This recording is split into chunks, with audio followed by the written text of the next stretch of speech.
उसको इतिहास से जरूर देखेंगे। बीडी जत्ती एक ऐसी विभूति रहे, 3 प्रधानमंत्रियों के कार्यकाल में उपराष्ट्रपति रहे, जिन्होंने 3 अलग अलग प्रधानमंत्रियों इंदिरा गांधी, मोरारजी देसाई, चौधरी चरण सिंह के कार्यकाल के दौरान ये पद संभाला। वो दौर ही अलग था, लगातार वो जो, क्योंकि मध्यावधि जो है रूप से वो सरकार गिर गई थी, फिर चौधरी चरण सिंह को सपोर्ट किया कांग्रेस ने और वो प्रधानमंत्री बन गए थे, तो इसलिए उनको ये अवसर मिल गया कि 3 प्रधानमंत्रियों के कार्यकाल में उपराष्ट्रपति रहे वो। जी जी जी। कभी कभी ऐसे जो राजनीतिक सिचुएशन कभी कभी हो जाती है, और ये हमने कभी कभी देखे, जैसे अभी आज का हम दौर देख लें तो जैसे कि हरवंश जी हैं, तो हरवंश जी इसमें राज्यसभा की कार्रवाई चला रहे हैं। ऐसे ही एक बार हमने देखा था जिसमें बालियोगी जी की मृत्यु हो गई थी, दुखद जी। उस वक्त के जो लोकसभा के हमारे डिप्टी स्पीकर थे, तो उनको सारा चलाना पड़ा। तो इस तरह से कभी कभी ऐसी सिचुएशन आ जाती है, तो उस सिचुएशन में इस तरह की घटनाएं होती है कि एक ही व्यक्ति को, क्योंकि राजनीतिक स्थिरता हो तो अलग चीजें होती है, राजनीतिक स्थिरता न हो तो फिर इस तरह की चीजें हो जाती हैं। तो मुझे लगता है कि ये सब चीजें कभी कभी घटनावश हो जाती है। लेकिन ये चरेवेती वाली अवस्था है।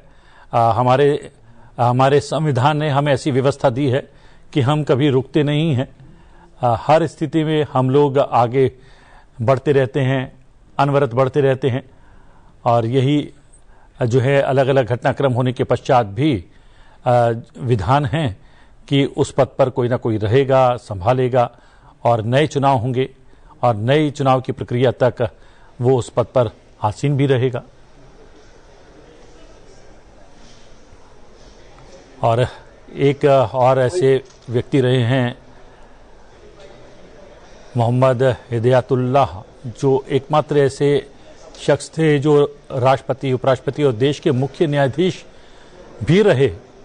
वो 20 जुलाई 1969 से 24 अगस्त 1969 तक कार्यवाहक राष्ट्रपति रहे, जब तत्कालीन प्रेसिडेंट जाकिर हुसैन के निधन और वीवी गिरी के उपराष्ट्रपति पद से त्यागपत्र के दौरान वो इस पद पर रहे। फिर 31 अगस्त 1979 से 30 अगस्त 1984 तक उपराष्ट्रपति रहे। वो 25 फरवरी 1968 से 16 दिसंबर 1970 तक देश के मुख्य न्यायाधीश भी थे। असल में जब उनको पद दिया गया था, वो चीफ जस्टिस के कारण दिया गया था, क्योंकि हमारे संविधान में व्यवस्था है कि अगर ऐसी सिचुएशन आ जाए कि अगर अचानक राष्ट्रपति की या उपराष्ट्रपति की मृत्यु हो जाए और पद खाली हो तो क्या करना चाहिए, तो उसमें व्यवस्था है कि आप चीफ जस्टिस को पद दे सकते हैं। तो चूंकि उनको जब उनको पद दिया गया था, तो चूंकि वो कांग्रेस से थोड़ा उनकी नजदीकी थी, इंदिरा गांधी जी से उनकी नजदीकी थी, तो इसके कारण वो उपराष्ट्रपति भी बने, और फिर राष्ट्रपति जब जाकिर हुसैन जी की मृत्यु हो गई थी तब वो राष्ट्रपति भी रहे। और फिर जैसे आपने कहा, लेकिन वो टेम्पररी फेज था उनके, जो जब भी उनकी जीवनी में या उनका करियर में लिखा जाएगा तो ये बात लिखी जाएगी कि वो कार्यवाहक रहे, और फिर जब उपराष्ट्रपति बाद में वो बने। तो ये कभी कभी ऐसे संयोग होते हैं कि आपको बनाया गया, फिर सिचुएशन क्या हुई, फिर राजनीतिक घटनाक्रम क्या हुई, और फिर आपको क्या मिला। तो वो सब चीजें हैं जो हमने इस तरह की चीजें देखी। जैसे हमने गुलजारीलाल नंदा जी का भी हमने देखा कि वो उनको कार्यवाहक प्रधानमंत्री कुछ दिन के लिए वो बने थे। तो वो राजनीति कभी कभी ऐसी घटनाक्रम हो जाती है कि व्यक्तियों से जुड़ जाती है, वो घटनाक्रम, वो इतिहास बन जाती है, और कभी कभी वो राजनीति से प्रेरित होकर और इतिहास का हिस्सा बनती है। लेकिन अगर बात करें दल की, तो बीजेपी को ये अवसर बहुत बाद में मिला, काफी समय लग गया, और भैरव सिंह शेखावत ऐसे बीजेपी के नेता थे जो बीजेपी की ओर से पहली बार उपराष्ट्रपति बने। उनके व्यक्तित्व को लेकर क्या कुछ कहेंगे?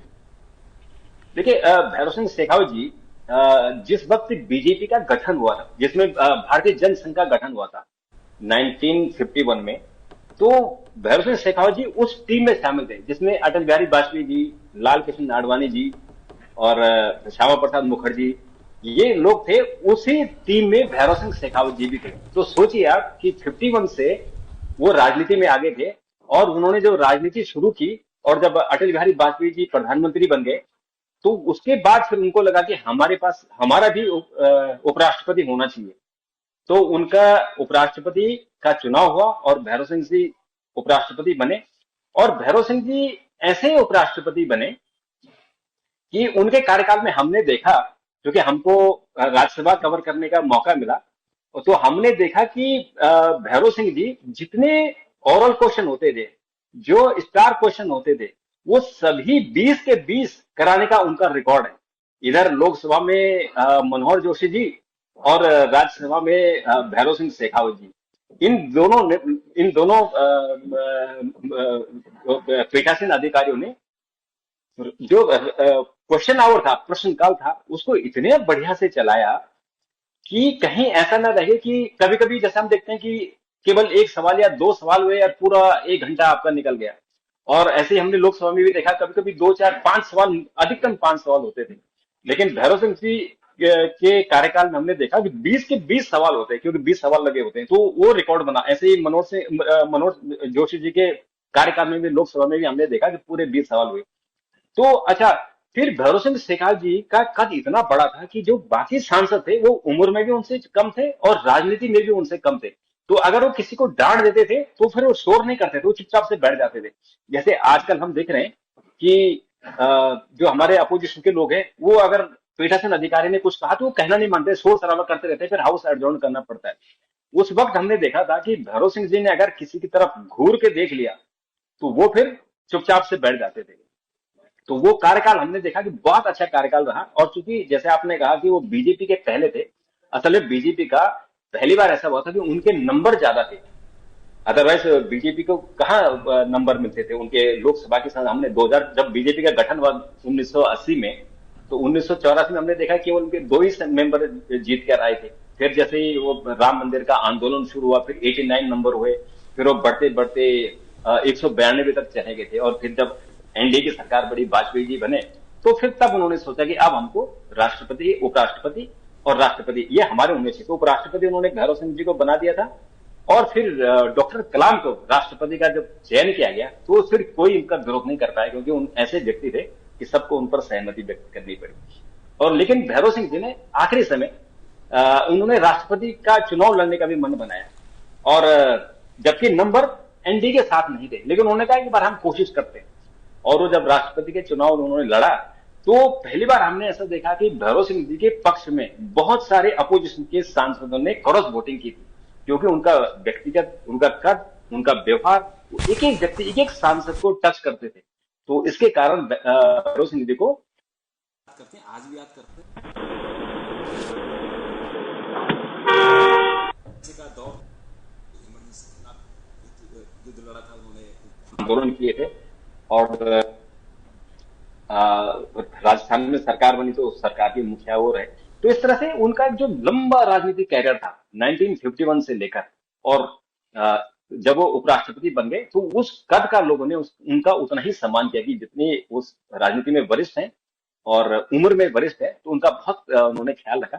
तो मुझे लगता है कि जितने भी उपराष्ट्रपति आए, हमसे पहले भी, चूंकि हमने जो हमारा उम्र है हमसे पहले भी बड़े, जैसे हमने सर्वपल्ली राधाकृष्णन जी का जिक्र किया, तो ऐसे भी महान व्यक्ति रहे हैं जिनका लोगों ने बहुत सम्मान किया।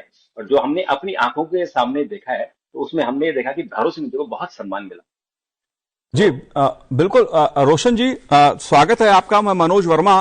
मैं आपसे जानना ये चाहता हूं कि सीपी राधाकृष्णन जी जो उम्मीदवार हैं एनडीए के, जाहिर तौर पर उनका भी एक लंबा राजनीतिक अनुभव है, लंबा राजनीतिक कैरियर रहा है। आप कैसे देखते हैं उनके कैरियर को? देखिए, सीपी राधाकृष्णन जी तमिलनाडु से आते हैं। और तमिलनाडु में जैसे आप देखते हैं कि राजनीतिक तौर पर बीजेपी वहां बहुत मजबूत स्थिति में नहीं है। तो सीपी राधाकृष्णन जी को हम तब से देख रहे हैं जब वो अकेले लगे रहते थे, अपने छोटा संगठन को लेके काम करते थे, जगह जगह जाते थे, धरने प्रदर्शन करते थे, तो उनकी आवाज नहीं सुनी जाती थी।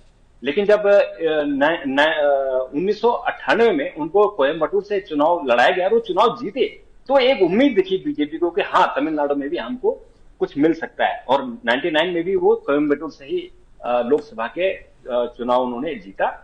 और ये तमिलनाडु में बीजेपी का चुनाव जीतना बहुत बड़ी घटना थी। हालांकि फिर बाद के दिनों में हमने देखा कि एआईएडीएमके से बीजेपी का गठबंधन हुआ, वो बात की बात है। लेकिन ये राधाकृष्णन जी का शुरुआती दौर था जो बीजेपी वहां संघर्ष कर रही थी कि कैसे अपना वोट लोगों को बताएं बीजेपी क्या है। जी जी जी,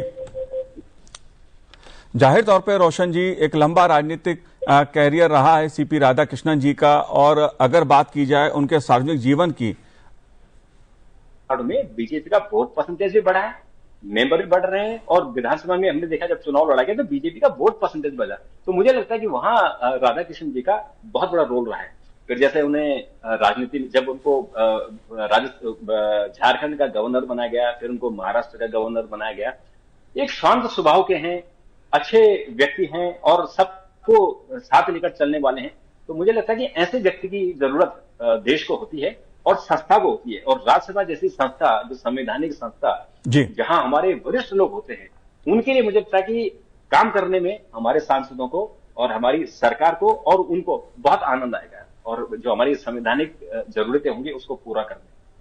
जी बिल्कुल, अगर बात राजनीति से परे हटके की जाए तो सीपी राधाकृष्णन जी का जो सार्वजनिक जीवन रहा है वो बहुत, अगर मैं कहूं तो 16 वर्ष की उम्र से ही एक तरह से वो समाज के लिए कार्य कर रहे हैं। राष्ट्रीय स्वयंसेवक संघ के साथ जुड़े रहकर उन्होंने समाज के लिए काम किया बहुत छोटी उम्र से। इस पहलू को आप कैसे देखते हैं, जो सार्वजनिक जीवन में इतनी कम उम्र में उन्होंने समाज के लिए काम किया? देखिए, अगर आप देखें कि हमारे जितने भी जो बीजेपी के आज या आज से पहले के जो स्टालवर्ड थे, बड़े बड़े जो बड़े कद के व्यक्ति थे, वो कहीं ना कहीं से संघ से जुड़े रहे, और जो संघ से प्रचारक के रूप में जुड़े वो छोटी उम्र में ही जुड़ गए, और प्रचारक के तौर पर उन्होंने समाज के लिए काम करना शुरू किया। उनको कोई ना कोई जिम्मेदारी मिल गई तो उन्होंने समाज से जुड़े, समाज के लिए काम किया, और उन्होंने अपने आप को समर्पित किया। और जो संघ के हमारे जितने प्रचारक हैं, हमने देखा कि सब अपने आप को समर्पित करके समाज को आगे बढ़ा रहे हैं। राधाकृष्णन जी उसी श्रेणी में आते हैं। वो छोटी उम्र में संघ से जुड़ गए और उसके बाद उन्होंने काम किया, और काम करते करते उन्होंने न केवल समाज के लिए काम किया, न केवल उन्होंने संघ को आगे बढ़ाया, संघ की जो शाखाएं थी उनको आगे बढ़ाया। जब वो बीजेपी में शामिल हुए तो उन्होंने बीजेपी को आगे बढ़ाया। तो ये मुझे लगता है कि बीजेपी आज जहां तमिलनाडु में है वो राधाकृष्णन जी के कारण है, और उनके जो स्वभाव है, उनका जीवन है, उनका ये उदाहरण पेश करते हैं वो। जाहिर तौर पर रोशन जी, केंद्रीय गृह मंत्री अमित शाह जी अपना वोट इस समय डालने जाते हुए अपने मताधिकार का प्रयोग करेंगे उपराष्ट्रपति के इस चुनाव में। आप तस्वीरें देख रहे हैं सीधी संसद टीवी पर।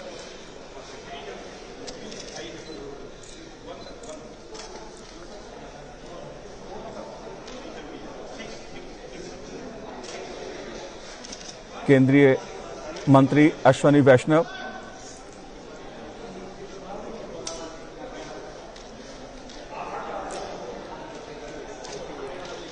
जाहिर तौर पर जो चुनाव है उसके अपने राजनीतिक सामाजिक पहलू भी हैं, उन पे भी हम चर्चा कर रहे हैं। लेकिन आज जिस तरह से सांसद सदस्यों ने उपराष्ट्रपति चुनाव को लेकर उत्साह दिखाया है वो सुबह से ही देखने को मिल रहा है। अपने मताधिकार का प्रयोग सांसद सदस्य सुबह 10 बजे के आसपास प्रधानमंत्री नरेंद्र मोदी जी ने अपने मत का प्रयोग किया, और उसके बाद तमाम केंद्रीय मंत्रियों ने भी उपराष्ट्रपति चुनाव में वोट डाला। कांग्रेस सांसद प्रियंका गांधी अपने मत का प्रयोग करती हुई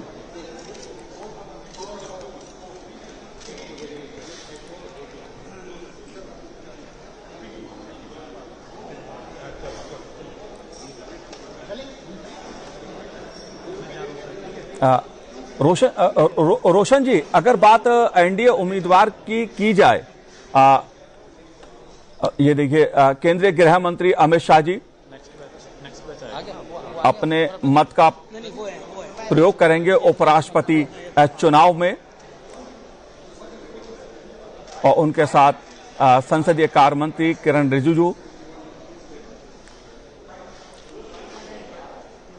एक उत्साही देखने को आज मिला है उपराष्ट्रपति चुनाव के लिए।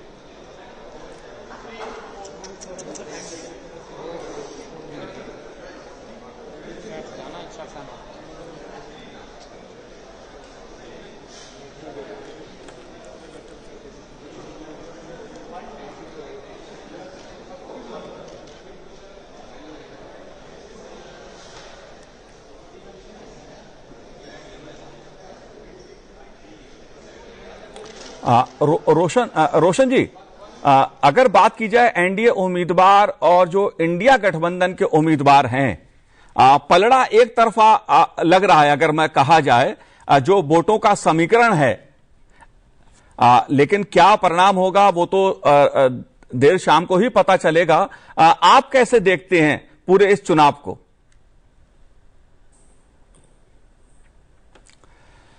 जाहिर तौर पे अगर वोटों की बात की जाए तो कहीं ना कहीं एनडीए जो गठबंधन है, जो भाजपा नेतृत्व वाला एनडीए गठबंधन है, उपराष्ट्रपति चुनाव में उसका पलड़ा भारी है। लेकिन शाम को मतगणना होगी, उसके बाद ही पता चलेगा किस उम्मीदवार को कितने वोट मिले।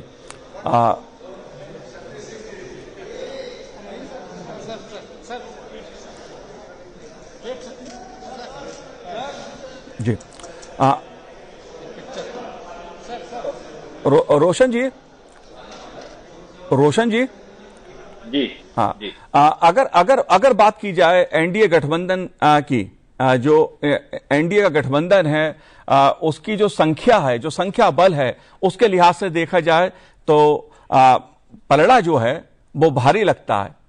हालांकि मतगणना शाम को होगी, उसके बाद ही समीकरण उभर के सामने आएंगे किस उम्मीदवार को कितने वोट मिले।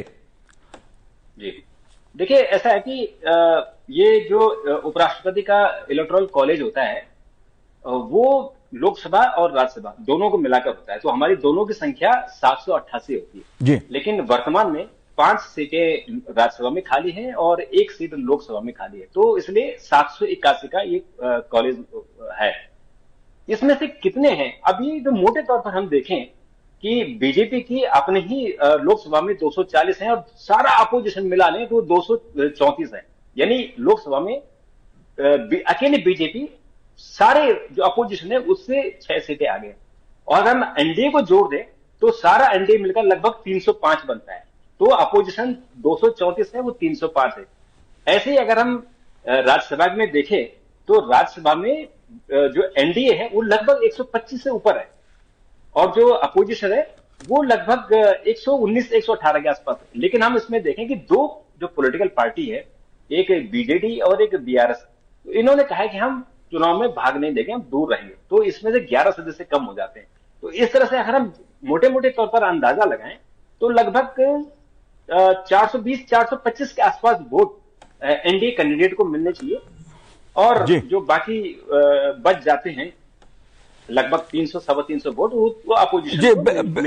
बिल्कुल रोशन जी, जो उपराष्ट्रपति का चुनाव है उसके अलग अलग पहलू हैं, उन पे तो हम चर्चा करेंगे ही, लेकिन जो दो मुख्य कार्य हैं उपराष्ट्रपति जी के वो क्या है? जो संवैधानिक स्थिति है उपराष्ट्रपति पद की, उसको आप कैसे देखती हैं? क्या महत्वपूर्ण कार्य हैं?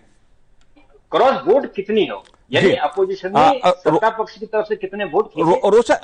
रोशन जी, हम राजनीतिक पहलुओं के बजाय जो उपराष्ट्रपति पद के कार्य हैं, दो महत्वपूर्ण कार्य हैं खासतौर से, उनको आप कैसे देखते हैं? क्या कहना है आपका? मनोज जी, मेरी आपकी आवाज नहीं आई। जी रोशन जी, मैं ये जानना चाहता हूं कि जो भारत का उपराष्ट्रपति होते हैं उनके दो मुख्य कार्य हैं, वो क्या हैं?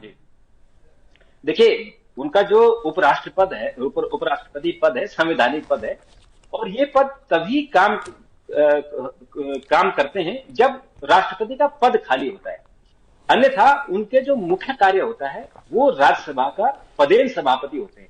तो सभापति के तौर पर उनको काम करना होता है, राज्यसभा की कार्रवाई चलानी होती है।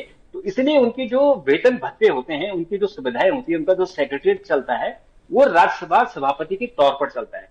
उपराष्ट्रपति के वो केवल नामित होते हैं कि देश के उपराष्ट्रपति हैं। नंबर 2 है देश के, नंबर 1 जो नागरिक होते हैं वो राष्ट्रपति होते हैं और नंबर 2 वो उपराष्ट्रपति होते हैं। लेकिन उनका काम तब शुरू होता है जब राष्ट्रपति का पद खाली होता है। तो इसलिए उनकी मुख्य जिम्मेदारी जो होती है और वो राज्यसभा के सभापति के तौर पर होती है, राज्यसभा में उसकी कार्रवाई चलाने को लेकर होती है। तो ये हमारे संविधान में व्यवस्था है कि चूंकि राज्यसभा अगर कभी ऐसा हो कि लोकसभा भंग हो जाए तो तब राज्यसभा ही चलती है। तो राज्यसभा में निष्पक्षता रहे, इसलिए ये व्यवस्था कर रखी है कि पदेन सभापति बाहर से हो, यानी उपराष्ट्रपति हो।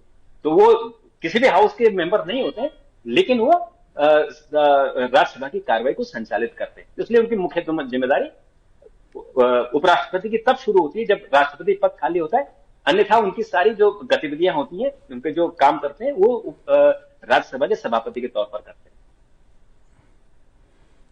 हैं। जी रोशन जी, भैरव सिंह शेखावत जी के बारे में कुछ आप बता रहे थे। उनके जो राजनीतिक खूबियां रही, सबको साथ लेके चलने का जो उनका अंदाज रहा, हमने देखा पूर्व में जो उपराष्ट्रपति रहे इस पद पर।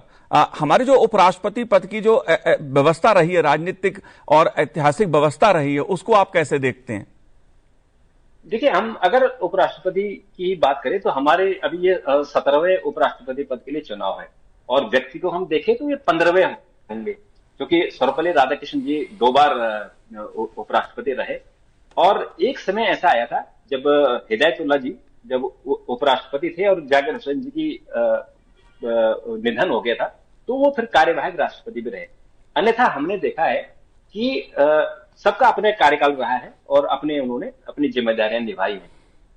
और जहां तक भैरव सिंह जी शेखावत जी की बात है, तो चूंकि उनको हमने बहुत करीब से देखा है, और जब वो राज्यसभा में आए तो राज्यसभा से पहले भी, क्योंकि उनका जो राजनीतिक कैरियर शुरू हुआ वो 1951 में जब भारतीय जनसंघ की स्थापना हुई थी, और उसमें अटल बिहारी वाजपेयी जी, लाल कृष्ण आडवाणी जी और दीनदयाल उपाध्याय जी, श्यामा प्रसाद मुखर्जी, तो खैर उन्होंने तो पार्टी का गठन ही किया था।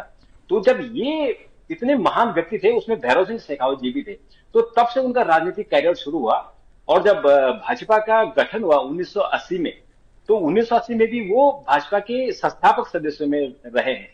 और उससे पहले जब वो इमरजेंसी लगी, इमरजेंसी में आपने देखा कि सभी जो बड़े नेता थे बीजेपी की जेल यात्रा उन्होंने की। फिर जब चुनाव हुए तो जहां जहां बीजेपी की, जैसे राजस्थान में बीजेपी की सरकार बनी, मध्य प्रदेश में बनी, तो उसमें भैरव सिंह शेखावत जी उन शुरुआती दौर के नेताओं में थे जिनको नेतृत्व करने का मौका मिला। और जब केंद्र में एनडीए की सरकार बनी, अटल बिहारी वाजपेयी जी प्रधानमंत्री बने, तो तब उनको लगा कि उपराष्ट्रपति और राष्ट्रपति हमारे पास होना चाहिए, क्योंकि कभी भी राष्ट्रपति उपराष्ट्रपति बीजेपी या उनके जो समर्थक है उनके पास नहीं रहा। तो तब एक मौका मिला, उन्होंने उपराष्ट्रपति भैरव सिंह शेखावत जी को चुनाव लड़ाया और वो जीते।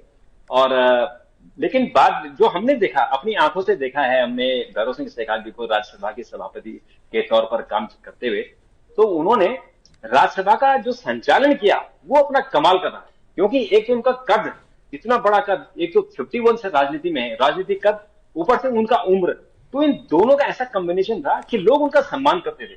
अगर कोई हंगामा भी कर रहे हैं, अगर भैरव सिंह शेखावत जी ने किसी को कह दिया कि आप बैठिए, तो वो चुपचाप से बैठ जाते थे। अगर किसी को हंगामा करना होता था, क्योंकि अगर पार्टी की लाइन है कि आज हंगामा करना है, हाउस नहीं चलने देना है, तो वो भैरव सिंह शेखावत जी की तरफ पीठ करके शोर मचाते थे, ताकि उनसे आंख न मिलानी पड़े। अगर वो आंख मिलाएंगे तो फिर वो डांटेंगे और वो बिठाएंगे।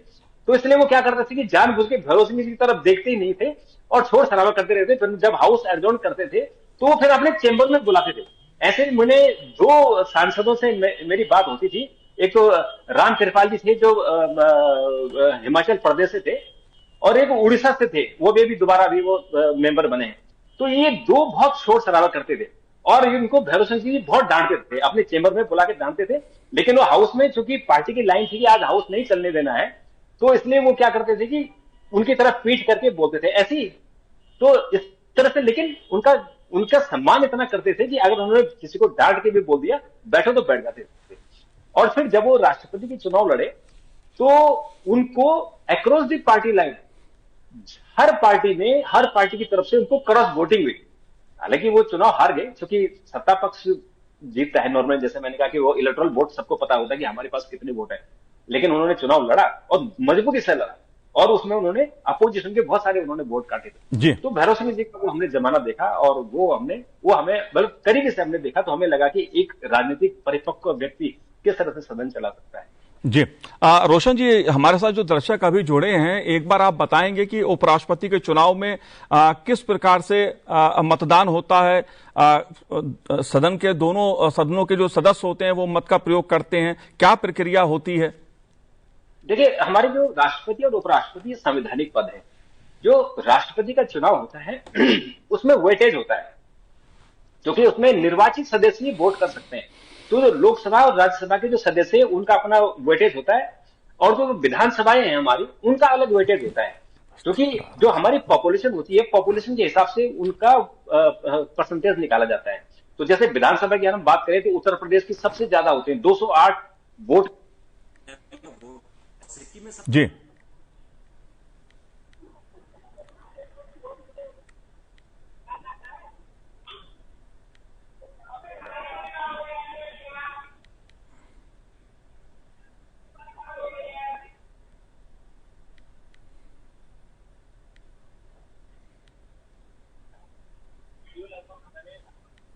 जी सामने जा रहा वही है, वो सामने जा रहा वही।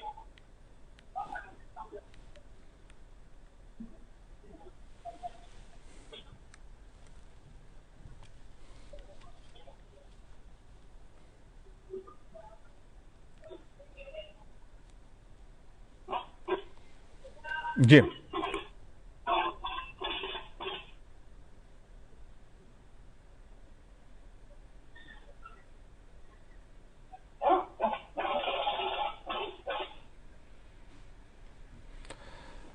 जी बिल्कुल आपको बता दें, आज सुबह 10 बजे से उपराष्ट्रपति पद के लिए मतदान किया जा रहा है, जो शाम 5 बजे तक चलेगा। मतदान की समाप्ति के बाद परिणाम की घोषणा की जाएगी। एनडीए की ओर से सीपी राधाकृष्णन उम्मीदवार हैं, जबकि इंडिया गठबंधन की ओर से सुप्रीम कोर्ट के पूर्व न्यायाधीश बी सुदर्शन रेड्डी मैदान में हैं। बता दें, उपराष्ट्रपति चुनाव में लोकसभा और राज्यसभा के सांसद वोटिंग करते हैं। इस दौरान राज्यसभा के मनोनीत सांसद भी वोट डालते हैं। इस संबंध में व्हिप जारी नहीं होता है और गुप्त मतदान किया जाता है। जाहिर तौर पर एक संवैधानिक पद है। रोशन जी, आप सुन पा रहे हैं मुझे? बिल्कुल जी, आप कुछ बता रहे थे, जो प्रक्रिया है मतदान की वो क्या है?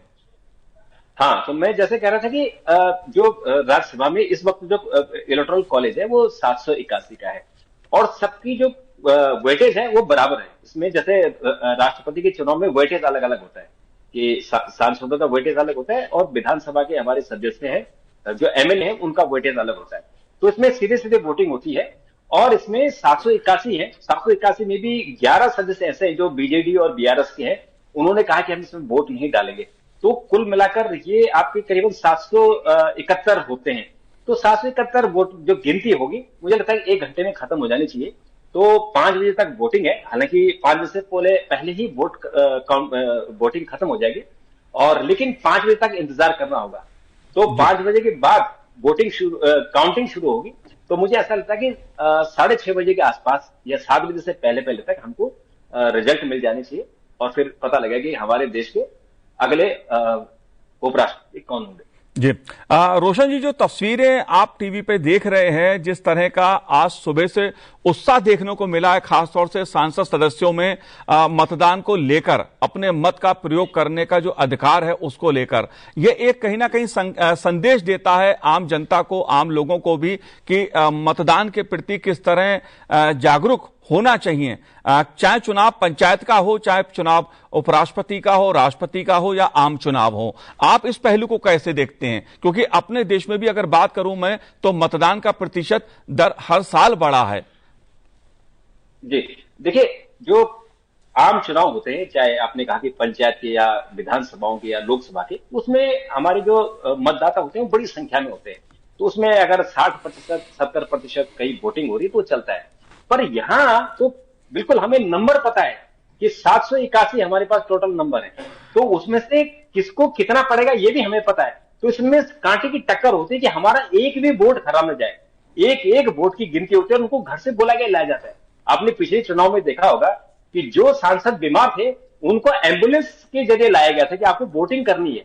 तो इसलिए एक वोट की बहुत बड़ी कीमत होती है कि हमारा एक वोट खाली न जाए। तो इसलिए इसमें हम लोग जो आप देख रहे हैं कि लाइन लगी हुई है, बड़े उत्साह से लोग आ रहे हैं। प्रधानमंत्री ने अपना सबसे पहला वोट डाला, तो एक भी वोट खराब ना हो, इसलिए लाइन लगी हुई है। आपने देखा कि हमारे जो नया संसद भवन है और जो उसका कमरा वसुधा है जहां ये वोटिंग हो रही है, उसके बाहर लाइन लगी हुई है। तो मुझे लगता है कि ये बड़ी खूबी है हमारे लोकतंत्र की कि चुनाव होता है, उन्हें पता है कि हमें चुनाव हारना है, लेकिन फिर भी उन्होंने पार्टिसिपेट किया, और जितने भी अपोजिशन के मेंबर है उनको वो एक साथ अपने साथ इकट्ठे कर सके उनका क्रॉस वोट न हो पाए, इसकी अगर वो सफल हो पाते तो ये उनके लिए बड़ी जीत होगी।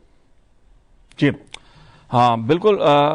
रोशन जी, जो आप बता रहे थे, क्या कुछ और रोचक किस्से आपको याद हैं जो उपराष्ट्रपति चुनाव से संबंधित इतिहास में रहे हों, जो आपने कवर किया हो? कुछ याद आ रहा हो आपको?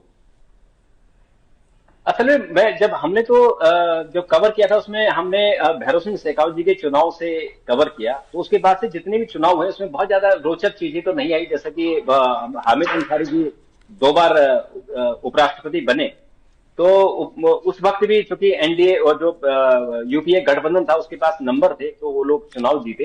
तो एक सामान्य सी प्रक्रिया रही। लेकिन जब के.आर. नारायण जी ने उपराष्ट्रपति का चुनाव लड़ा था, तो उनके खिलाफ जो कैंडिडेट थे उनको केवल 1 वोट। जी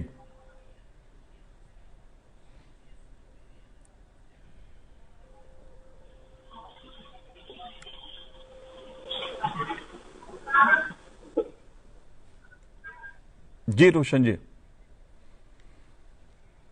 जी बिल्कुल जाहिर सी बात है, जब भी उपराष्ट्रपति का चुनाव हुआ है तो उसके संवैधानिक जो दायित्व हैं उनका पालन सांसद सदस्य अपने अपने दलों के अनुसार करते हैं। हालांकि यहां एक महत्वपूर्ण पहलू यह है कि जो उपराष्ट्रपति चुनाव में मतदान होता है वो गोपनीय होता है, व्हिप जारी नहीं किया जाता है। इसमें अलग अलग इसके पहलू हैं, सामाजिक समीकरण भी इसमें कहीं ना कहीं महत्वपूर्ण भूमिका निभाते हैं। और इस बार जैसा देखने को मिला है कि सुबह 10 बजे से जिस तरह से मतदान की जब से चालू हुआ है तब से हर सदस्य ने लगभग अपने मत का प्रयोग कर लिया है। हालांकि मतदान शाम तक चलेगा, जो समय निर्धारित है, और उसके बाद मतों की गिनती होगी।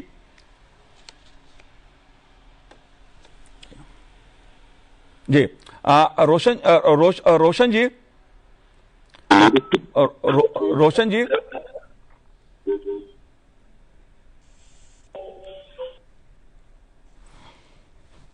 जी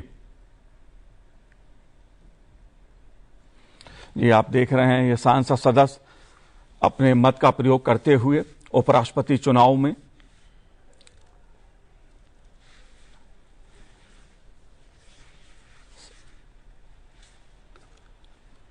उपराष्ट्रपति जो होते हैं वो राज्यसभा के सभापति होते हैं और इस नाते सदन का संचालन एक महत्वपूर्ण जिम्मेदारी या दायित्व के रूप में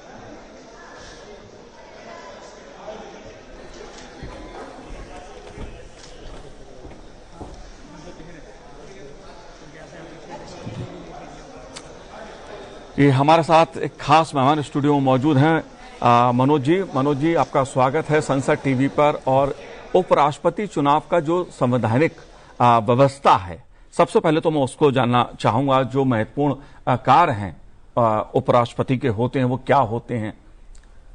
देखिए मनोज जी, ये एक मतलब इंडियन कॉन्स्टिट्यूशन को अगर हम देखें कि वो तो भारत संविधान के द्वारा रेगुलेट होता है, और हम सब जानते हैं कि विधायिका, कार्यपालिका और न्यायपालिका का जो भी फंक्शन है वो संविधान के द्वारा ही किया जाता है। और ये अपने संविधान को अगर हम स्टडीज करते हैं तो उसमें नंबर 2 पोजीशन है ये हायरार्की में।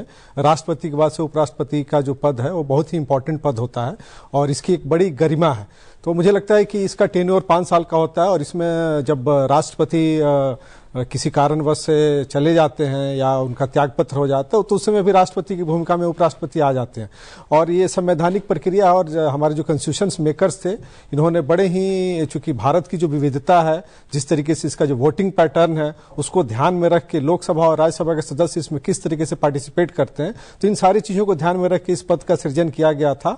और आज मुझे लगता है कि ये 15वीं उपराष्ट्रपति का चुनाव हो रहा है, और जिसमें आज का ये दिन मतलब भारतीय लोकतंत्र के लिए और खास करके संवैधानिक प्रक्रिया को सुचारू रूप से चलाने के लिए एक बहुत ही इंपॉर्टेंट और मैसेज देने वाला है, क्योंकि हम सब जानते हैं कि विश्व के जितने देश हैं वो हर जगह पे किसी न किसी तरीके का टंत्र चलता है, लेकिन भारत का जो तंत्र है वो संवैधानिक व्यवस्था है कि जो इसके पहले के जो उपराष्ट्रपति थे जिन्होंने अपने स्वास्थ्य कारणों से जो रिजाइन दिया, तो उसके बाद से ये चुनाव होना 60 दिन के अंदर में चुनाव कराना था और उसके विद इन टाइम फ्रेमवर्क में इसको कराया जा रहा है। जी बिल्कुल बिल्कुल मनोज जी, अगर बात मैं कार्य की करूं, जो उपराष्ट्रपति होते हैं उनका एक महत्वपूर्ण काम कार्य जो होता है वो सभापति के रूप में सदन का संचालन एक महत्वपूर्ण कार्य रहता है। इस जिम्मेदारी को आप कैसे देखते हैं और जो महत्वपूर्ण जिम्मेदारी उपराष्ट्रपति जी को निभानी पड़ती है संवैधानिक दृष्टि से, वो कौन कौन सी हैं? देखिए, बेसिकली उपराष्ट्रपति राज्यसभा के उपसभापति होते हैं और हम सब जानते हैं कि ये उच्च सदन है राज्यसभा,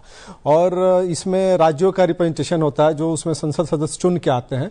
और कोई भी जब कानून बनता है भारत के अंदर, कोई भी हम पॉलिसी लेके आते हैं तो लोकसभा और राज्यसभा दोनों जगह से उसको पारित कराना पड़ता है, और उसमें राज्यसभा की भूमिका बड़ी ही इंपॉर्टेंट हो जाती है। और उसमें बहुत सारी कमिटीज होती हैं जो कि किसी भी देश के तंत्र को चलाने के लिए, किसी भी देश के विकास के एजेंडे को चलाने के लिए उसका सुचारू रूप से चलना, और उसमें बहुत सारी टेक्निकल चीजें होती हैं, एस्पेक्ट्स होती हैं कि उसको हम कैसे ठीक करें। तो मुझे लगता है कि उपराष्ट्रपति का जो पद है ये बहुत ही इंपॉर्टेंट है और की फैक्टर है, क्योंकि आज जिस तरीके का एक चुनौती पूरे विश्व में हम देख रहे हैं, जब से ग्लोबलाइजेशन आया है तब से आप देख सकते हैं कि किस प्रकार से रूल रेगुलेशन जो लाए जा रहे हैं। तो मुझे लगता है कि ये डे बाई डे चलने वाली प्रक्रिया है जिसमें उपराष्ट्रपति की बड़ी ही भूमिका होती है, और उन्हें ये भी इस चीज को भी ध्यान रखना आता है कि दोनों सदनों के बीच में कोऑर्डिनेशन भी रहे।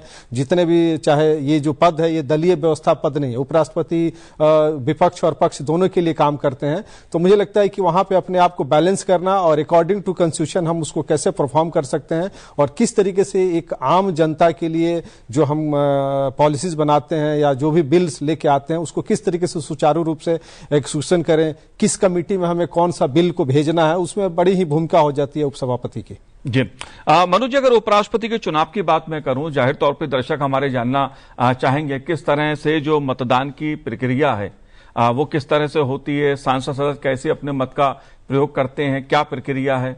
देखिए मनोज जी, ये भारत का लोकतंत्र जिस तरीके से पिछले 75-76 सालों से डे बाय डे ग्रो कर रहा है, उसमें ये बड़ा ही इंपॉर्टेंट हो जाता है, क्योंकि ये चुनाव आयोग के द्वारा निर्धारित किया जाता है इस राष्ट्रपति के चुनाव को और उपराष्ट्रपति के चुनाव को। और उसमें उपराष्ट्रपति का जो चुनाव है इसमें लोकसभा के जो मेंबर्स हैं और राज्यसभा के जो मेंबर्स हैं ये दोनों लोग पार्टिसिपेट करते हैं। इवन इसमें जो मनोनीत सदस्य हैं उनका भी वोटिंग होता है, और ये सिंगल ट्रांसफरेबल वोट के द्वारा किया जाता है। एकल संक्रमणीय प्रणाली जो हमारे संविधान में व्यवस्था में दिया गया उसके आधार पर होता है, और इसमें सीक्वेंस नंबर जो भी संसद सदस्य होते हैं अपना प्रेफरेंस नंबर डालते हैं, नंबर 1, नंबर 2, नंबर 3, जितने उम्मीदवार होते हैं उस हिसाब से इसका वोटिंग पैटर्न होता है। और उसमें जो टोटल संख्या उस संख्या का 50% +1 ऐड करके जो भी जिसको भी बहुमत आता है उसको विक्ट्री चुनाव आयोग जो रिटर्निंग ऑफिसर होता है उसको डिसाइड करता है। और ये अभी इस बार जो रिटर्निंग ऑफिसर हैं वो राज्यसभा के ही के सेक्रेटरी जनरल के द्वारा इस चीज को निर्धारित किया जाता है,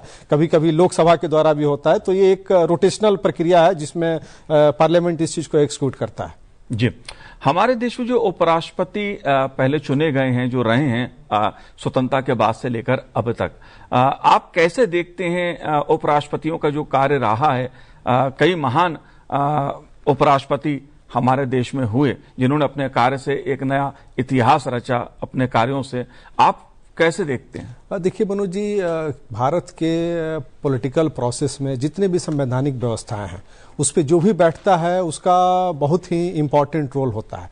अब चूंकि आपने उपराष्ट्रपति की बात हम लोग सब चर्चा कर रहे हैं क्योंकि आज उपराष्ट्रपति पद का चुनाव हो रहा है, और तो उसमें आप देखिए स्वतंत्रता के बाद से जितने भी उपराष्ट्रपति बने हैं, ऑब्वियसली कि जो सत्ताधारी जो दल होता है, जो रूलिंग पार्टी होता है, मोस्ट प्रोबेबली उसके सपोर्टेड कैंडिडेट ही इलेक्ट होके आते हैं। और ये इतिहास रहा।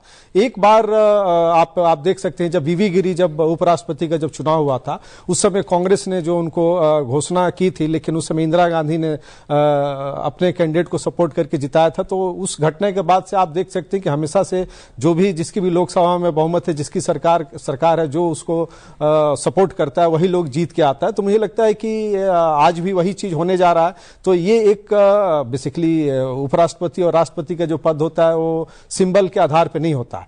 ये हमारे भारतीय लोकतंत्र की एक खूबसूरती है, क्योंकि इस पद को हमने पॉलिटिकल एक्सपेयर से दूर रखा है, लेकिन फिर भी जब चुनाव में होता है तो हर दल चाहता है कि हमारा जिस तरीके का एक दलीय व्यवस्था है यहाँ पे, हर पार्टी चाहती है कि हमारा एक उसमें जिम्मेदारी रहे, हमारे लोग उसमें जीत के जाए, और एक सपोर्ट के नाम पे लोग आते हैं। तो अभी आप देख सकते हैं कि हमारे जो दोनों उम्मीदवार हैं, जो इसके पहले अभी जो प्रेजेंट उम्मीदवार हैं राधा कृष्णन जी और दूसरे जो रेड्डी साहब, तो ये सुप्रीम कोर्ट के पूर्व न्यायाधीश रह चुके हैं, ये राज्यपाल रह चुके हैं, और ये एक पॉलिटिकल एक्टिविस्ट हैं और तमिलनाडु से आते हैं। इनका एक सामाजिक क्षेत्र में बड़ा अच्छा काम रहा है, इन्होंने छात्र आंदोलन से जुड़ के काम किया है और आज यहां तक ये पहुंचे हैं। तो मुझे लगता है कि इन सारी चीजों को ध्यान में रख के जो भी पॉलिटिकल पार्टीज होती हैं वो सपोर्ट करती हैं।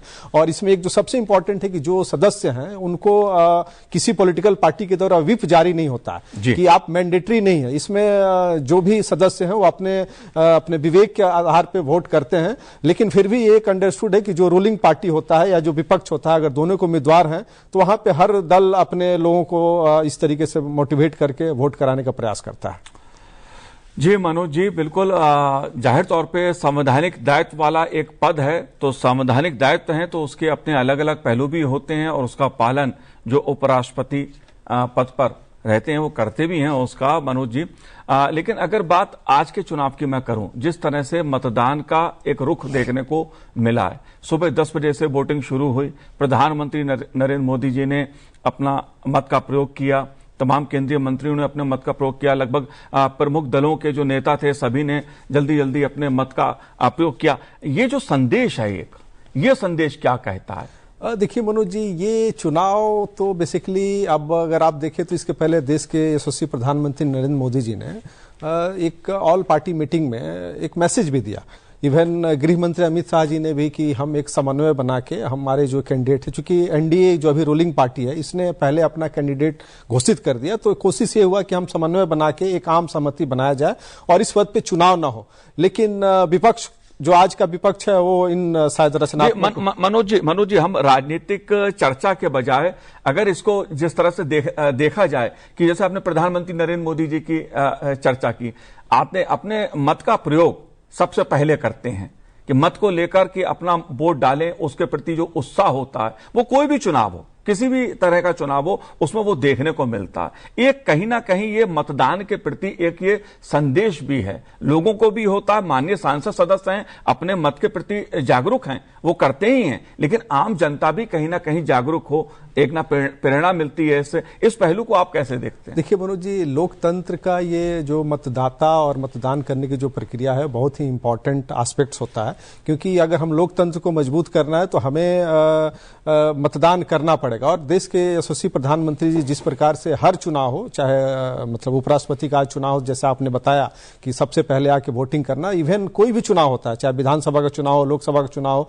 तो हमेशा से मतदाताओं को अपील करते हैं और एक अपने आप को आइडल के रूप में प्रस्तुत करते हैं कि अगर इस देश के लोकतंत्र को बचाना है, अगर लोकतंत्र को मजबूत करना है तो उसमें participation is very important for every stage, चाहे वो लोकसभा का हो या विधानसभा का हो या राष्ट्रपति का हो या उपराष्ट्रपति का हो। तो बेसिकली देश के प्रधानमंत्री और एक पॉपुलर लीडर, एक मास लीडर है, जिस तरीके से 11 सालों से इस देश का नेतृत्व कर रहे हैं और जिस तरीके से डे बाय डे जनता के बीच में उनका जो पेनिट्रेशन बढ़ते जा रहा है, इसके पीछे कहीं ना कहीं ये चीज है कि जो आम जनता इस चीज को देखती है और एक रिफ्लेक्शन के तरीके से देखता है कि अगर हम लोकतंत्र को मजबूत करना है तो हमें अपना मतदान करना चाहिए, हर लेवल पे करना चाहिए, और उसी को ध्यान में रख के वो सबसे पहले वोटिंग करते हैं। और जो हमारे संसद सदस्य हैं, ऑब्वियस है कि उस चीज को सारे लोग देखते हैं कि जब हमारे इस देश का नेता, जब हमारे देश के प्रधानमंत्री इस तरीके से जागरूक कर रहे हैं, आप देखिए चुनाव के पहले उनका संदेश भी आता है, वो पहले बोलते हैं कि पहले मतदान फिर जलपान का भी, इस तरीके से पब्लिक बहुत जगह पे हर चुनाव में इस तरीके की चीजें निकल के आती है। तो मुझे लगता है कि लोकतंत्र को मजबूती के लिए मतदाता का अपने मत का प्रयोग करना सबसे इंपॉर्टेंट वर्क होता है, क्योंकि ये हमेशा नहीं होता, ये एक चुनाव आयोग के द्वारा निर्धारित समय होता है, निर्धारित उसका एक टाइम होता है, उसमें आके लोग इस चीज को वोटिंग को अपना एक्सरसाइज करता है और अपना मैंडेट देता है। जाहिर तौर पे जब माननीय सांसद सदस्यों को, जनप्रतिनिधियों को आम जनता इस उत्साह के साथ वोट डालते हुए देखती है, अपने मत के प्रति जागरूक होते देखती है। भले वो किसी भी दल के हों, राजनीति अलग चीज है, लेकिन लोकतंत्र में जैसा आपने कहा मत का प्रयोग वो अपने में बहुत महत्वपूर्ण है। किसी भी स्तर का पंचायत का चुनाव हो या बात आम चुनाव की हो या उपराष्ट्रपति चुनाव की बात हो, अपने में एक महत्वपूर्ण भूमिका निभाता है मत का प्रयोग, और ये संदेश देता है जनप्रतिनिधियों का उत्साह आम जनता को भी, और ये दिखाता है कि भारत के लोकतंत्र की जड़ें कितनी गहरी हैं कि हर चीज चुनाव से, मतलब एक तरह लोकतांत्रिक जो संसदीय प्रक्रिया है हमारे देश की, उसकी कहीं ना कहीं एक मजबूती को भी दिखाता है ये।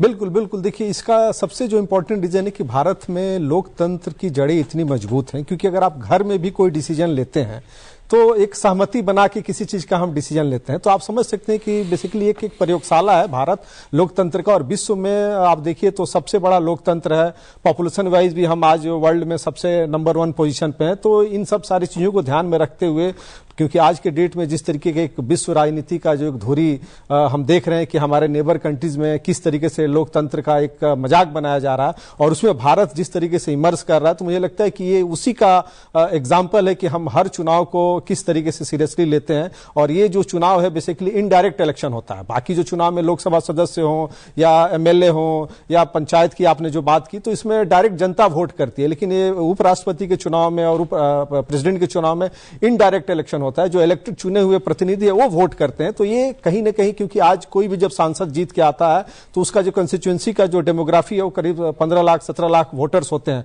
और 5 लाख 6 लाख 7 लाख 8 लाख वोट लेके जीतते हैं। और जब वो लोग, जब उनके नेता यहाँ पे जब वोट करते हैं, तो जनता के बीच में भी एक मैसेज आता है कि लोकतंत्र में हमारे जो वॉइस को, जो हमने जिस रिप्रेजेंटेटिव को जिता के भेजा है, वो जाके वहां पे संसद में वोटिंग कर रहा है। तो इसका एक बड़ा ही नीचे तक असर जाता है, जो कि भारतीय लोकतंत्र को मजबूत करता है।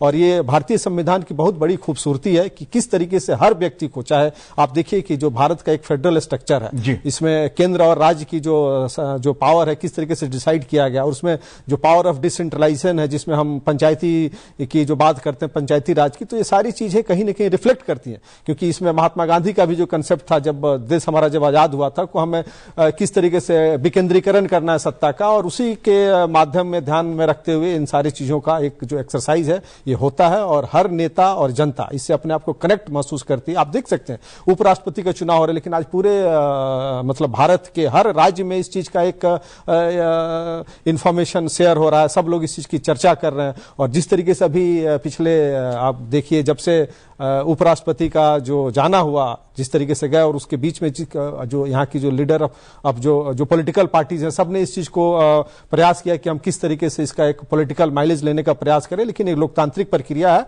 और उसी को ध्यान में रखते हुए इन सब सारी चीजों को हम एक्सिक्यूट कर रहे हैं। जी बिल्कुल। अगर बात मैं पहले राष्ट्रपति की करूं देश की, तो पहले राष्ट्रपति जो उपराष्ट्रपति थे देश के, राधाकृष्णन जी, पहले वाइस प्रेसिडेंट 1952 में देश के उपराष्ट्रपति चुनाव में सर्वपल्ली राधाकृष्णन निर्विरोध निर्वाचित हुए थे। वो सोवियत संघ के राजदूत का कार्यकाल पूरा कर इस पद के लिए उम्मीदवार बनाए गए थे। और 1997 में वो दूसरी बार भी निर्विरोध चुने गए थे, और 1962 में राष्ट्रपति पद पर भी पहुंचे। ये जो दिखाता है, हमारे यहाँ कई उपराष्ट्रपति ऐसे हुए अपने देश में जिन्होंने बाद में राष्ट्रपति का दायित्व भी निभाया।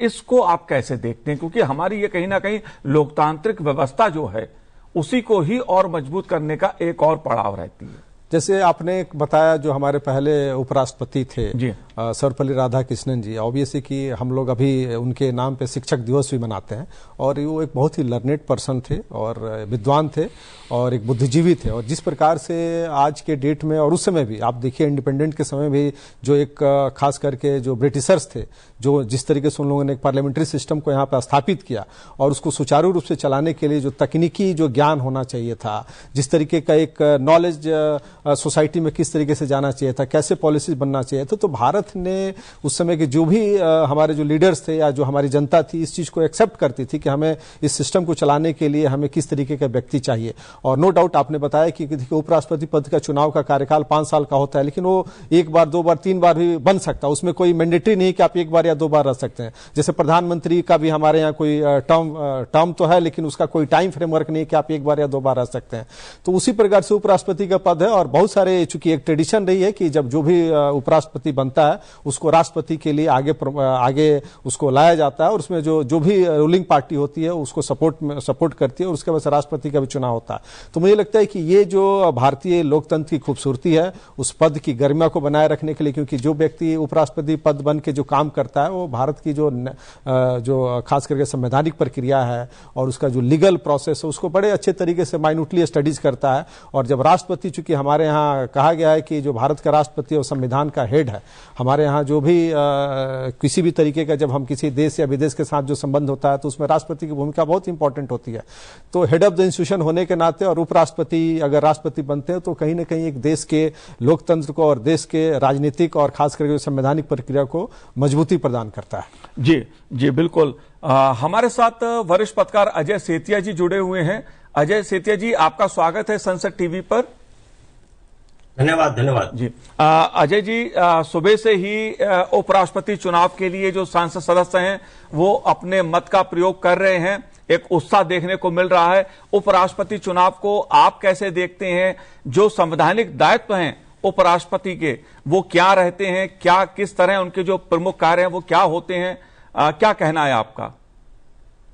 मोटे तौर पर उपराष्ट्रपति को सिर्फ एक स्टैंड बाई रखा गया था, लेकिन उनका और काम क्या हो ये एक चर्चा संविधान सभा में हुई कि उपराष्ट्रपति के पास जिम्मेदारियां क्या होंगी और काम क्या करेंगे, क्योंकि मुख्य रूप से जो संवैधानिक जिम्मेदारी है वो तो प्रेसिडेंट के पास है, राष्ट्रपति के पास है, तो उपराष्ट्रपति के पास क्या कार्य होंगे। तो इसलिए यह तय किया गया कि राज्यसभा के सभापति वो होंगे। तो एक उनकी जो सबसे बड़ी जिम्मेदारी है वो राज्यसभा का संचालन है। उसी के नाते जो है उनकी पहचान भी ऐसे बनाई जाती है कि वाइस प्रेसिडेंट तो है पद के लिए, लेकिन वो राज्यसभा के चेयरपर्सन हैं। यह उनकी पूरी जिम्मेदारी होती है, राज्यसभा का संचालन करना और सरकार के साथ और बाकी राजनीतिक दलों के साथ तालमेल बनाना और समय समय पर मीटिंगें करना दोनों दलों के साथ, दोनों पक्षों के साथ, और समन्वय बना करके सदन को चलाना। और कभी टकराव की नौबत आ जाए तो वो भी बैठ करके हल करना किसी तरह, वो ये एक जिम्मेदारी जो है दी गई है कि बड़ी जिम्मेदारी है एक तरह से। जैसे लोकसभा स्पीकर की जिम्मेदारी है कि वह अपने सदन में टकराव को टालने के लिए मध्यस्थ की भूमिका एक तरह से निभाते हैं। और कार्य संचालन कैसे होता है, बिजनेस एडवाइजरी कमेटी की मीटिंग्स को चेयर करते हैं। बिजनेस एडवाइजरी कमेटी की मीटिंग को लोकसभा में लोकसभा के स्पीकर चेयर करते हैं और राज्यसभा में उपराष्ट्रपति जो सभापति के नाते होते हैं वो चेयर करते हैं। तो मोटे तौर पर उनका जो वर्क रहता है वो राज्यसभा का संचालन ही होता है। जी अजय जी, अगर बात मैं चुनाव प्रक्रिया की आपसे करूं, जानना चाहूं, जाहिर तौर पे राष्ट्रपति और उपराष्ट्रपति के जो चुनाव प्रक्रिया होती है उसमें कुछ अंतर रहता है, ये अंतर क्या रहता है? बिल्कुल अलग है। राष्ट्रपति का चुनाव पूरे देश से होता है जी, और उपराष्ट्रपति का चुनाव सिर्फ लोकसभा और राज्यसभा के सांसद ही मिलकर के करते हैं।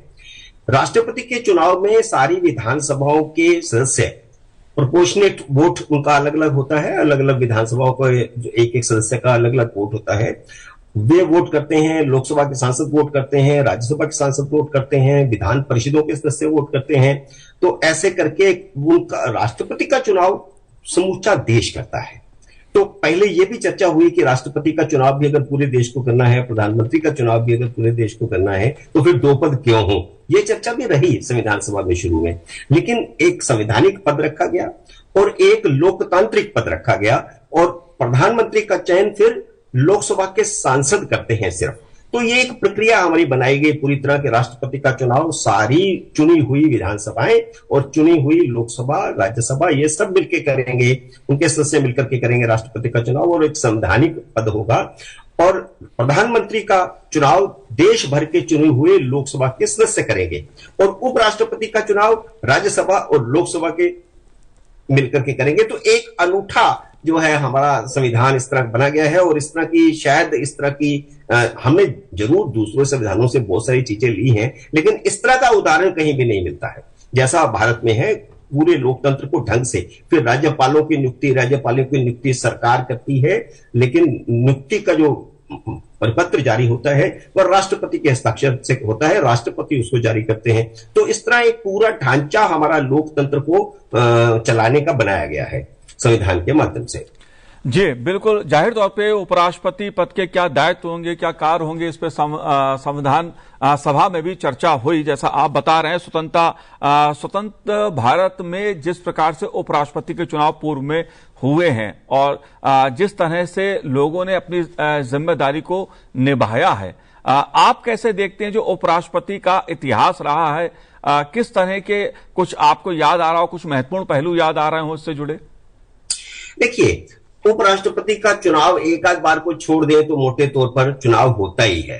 सर्वसम्मति से बहुत कम हुए हैं, मुझे याद नहीं आ रहा, एक दो हुए होंगे, लेकिन होते हैं, चुनाव होता है और विपक्ष को मोटे तौर पर पता भी होता है कि उसको हारना है। फिर भी ये लोकतंत्र की खूबसूरती है कि वह अपने उम्मीदवार को खड़ा करते हैं। मुझे याद आता है भैरव सिंह शेखावत जी के समय, उस वक्त नेक टू नेक स्थिति थी, चुनाव जीत भी सकते हैं, हार भी सकते हैं, ऐसी स्थिति पैदा हो गई थी। लेकिन भैरव सिंह शेखावत का अपना नाम था, बहुत सारे दलों में उनके समर्थक थे और उस वक्त यूपीए का शायद गठन हो चुका था और यूपीए की तरफ से भी उम्मीदवार थे। इसके बावजूद भैरव सिंह शेखावत जीते क्योंकि विपक्ष के कुछ सांसदों ने भी उनको समर्थन दिया, उनको वोट किया। और बाद में जब बैलेट बॉक्स खोला गया तो उसमें से निकला कि जितने वोट अपेक्षित से उससे भी ज्यादा वोट मिले और उसमें विपक्ष में कांग्रेस थी, कांग्रेस के कुछ सांसदों ने भी वोट किया था, एनसीपी के कुछ सांसदों ने वोट किया था। तो ऐसे करके इस तरह की नौबत भी आती है और मुझे लगता है इस बार भी ऐसा कुछ होने वाला है। जी, जाहिर सी बात है, दिन भर मतदान होगा और शाम को मतगणना होगी, उसके बाद रिजल्ट सामने आएगा। मनोज जी, हम बात इतिहास की कर रहे हैं, जो उपराष्ट्रपति का चुनाव रहा है पूर्व में, जिस तरह से अलग अलग पहलू इसको उभर के समय पे आए, कुछ ऐसा किस्सा आपको भी कोई याद आ रहा है क्या? देखिए, कोई भी जब चुनाव होता है और खास करके उपराष्ट्रपति चुनाव में आप जब देखेंगे तो ऑब्वियस है कि लोकतंत्र में जो भी पॉलिटिकल पार्टीज होती हैं, और चूंकि लोकतंत्र में ये सबसे इम्पोर्टेंट होता है कि विपक्ष का होना बहुत जरूरी है और विपक्ष ने हमेशा से इस चीज को लेके अपना कैंडिडेट दिया है और ऐसा बहुत रेयरेस्ट ऑफ द रेयर है कि जब आम सहमति बनी कि ये कहीं ना कहीं एक तरीके से लोकतंत्र और जो विपक्ष की भूमिका है उसको तय करने के लिए इस तरीके की चीजें होती हैं, क्योंकि ये सिर्फ चुनाव उपराष्ट्रपति का नहीं होता है, बल्कि जो हमारे जो पॉलिटिकल पार्टीज हैं इसके बाद भी बहुत सारे चुनाव होते हैं। और हम सब जानते हैं कि इंडिया में मल्टी पॉलिटिकल पार्टी सिस्टम है और मल्टी पॉलिटिकल पार्टी सिस्टम होने के चलते हर पॉलिटिकल दल चाहता है कि हम किस तरीके से जनता के बीच में अपनी भूमिका को तय करें,